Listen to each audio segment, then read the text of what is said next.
এই 17 বছর যিনি অবৈধভাবে এদেশ শাসন করে এই দেশটাকে ধ্বংস করে যখন বাংলাদেশের মানুষ ঐক্যবদ্ধভাবে সেই ধ্বংসকারী সেই ফ্যাসিস্ট শেখ হাসিনার বিরুদ্ধে যখন ফুঁসে উঠেছিল, যার কারণে গতকালকে উনি পালিয়ে, আজ থেকে 2 বছর আগে পালিয়ে ভারতে গিয়ে আশ্রয় নিয়েছে।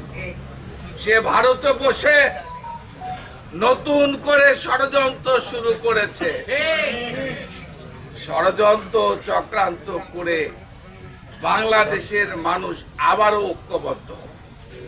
চক্রান্ত যতই করেন, ষড়যন্ত্র যতই করেন, যেভাবে বাংলাদেশের মানুষ ঐক্যবদ্ধভাবে আপনাকে দেশ ছাড়া করেছে, ক্ষমতা ছাড়তে বাধ্য করেছে, আমরা আজ এই অনুষ্ঠানের মাধ্যমে বলতে চাই, ওখানে বসে ষড়যন্ত্র চক্রান্ত করে কোনো লাভ হবে না। বাংলাদেশের মানুষ আবারও ঐক্যবদ্ধ হবে। আপনার স্থান বাংলাদেশের মাটিতে আর কোনোদিন হবে। আমি শুধু ভারতের কাছে অনুরোধ রাখতে চাই, ভারত বাংলাদেশের ভালো বন্ধু, ভারত একটা গণতান্ত্রিক রাষ্ট্র।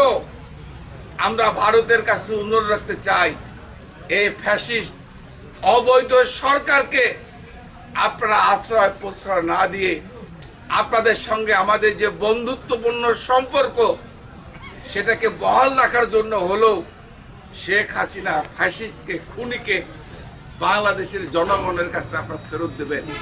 এটাই হচ্ছে আপনাদের কাছে আমাদের আহ্বান।